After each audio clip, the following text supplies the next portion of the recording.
કરદેજ ગામે ચાલતા જુગારના અડ્ડા ઉપર વરતેજ પોલીસની રેડ, 15 જુગારીઓને ઝડપી લીધા। ભાવનગર વરતેજ પોલીસ સ્ટેશનનો ડિસ્ટાફ મોડી રાત્રિ દરમિયાન અલગ અલગ ગામડાઓમાં પેટ્રોલિંગમાં હોય એ દરમિયાન ચોક્કસ માહિતીના આધારે કરદેજ ગામે આવેલ શીતળા માતાના મંદિરવાળી નળમાં ભાવેશ દસુબા ચાવડાની વાડીમાં શેડે રેડ કરતા 15 ઈસમો ગોળકુંડાળો વળીને પૈસા પાના વડે 3 પત્તીનો જુગાર રમતા રંગે હાથે ઝડપાયા હતા। અલ્પેશભાઈ ભગવાનભાઈ રાઠોડ રહે સિયોર, મહેશભાઈ પાચાભાઈ ચાવડા રહે કરદેજ, રામ નારાયણભાઈ ખમલ રહે કરદેજ, ગૌતમભાઈ જસાભાઈ કુવાડિયા રહે સિયોર, અશોકભાઈ ભાયાભાઈ ડાંગર રહે કરદેજ, ભાવેશભાઈ દેવરૂરભાઈ ચાવડા રહે કરદેજ, જયેશ ઉર્ફે સુકો, સામતભાઈ ખમલ રહે કરદેજ, જયદેવ ઉર્ફે ટીસી ચિત્રભાઈ દુધકિયા રહે ભોળાદ, વિનુ ઉર્ફે ભાણો પોપટભાઈ બુદેલિયા રહે વડવા નેરા, યોગેશ ભરતભાઈ મેર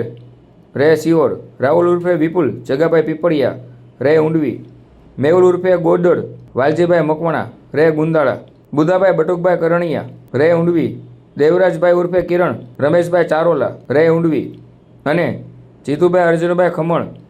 રહે કરદેજવાળાઓને સ્થળ પરથી જુગાર સાહિત્યો તથા જુગારના પટમાં પડેલ રોકડા રૂપિયા 1,38,000 અને 2 મોબાઈલ મળી કુલ રૂપિયા 1,48,000ના મુદ્દામાલ સાથે તમામ શખ્સોને ઝડપી લઈ તમામ વિરુદ્ધ વરતેજ પોલીસ સ્ટેશનમાં જુગાર ધારા ગુનો દાખલ કરી વધુ તપાસ હાથ ધરી હતી।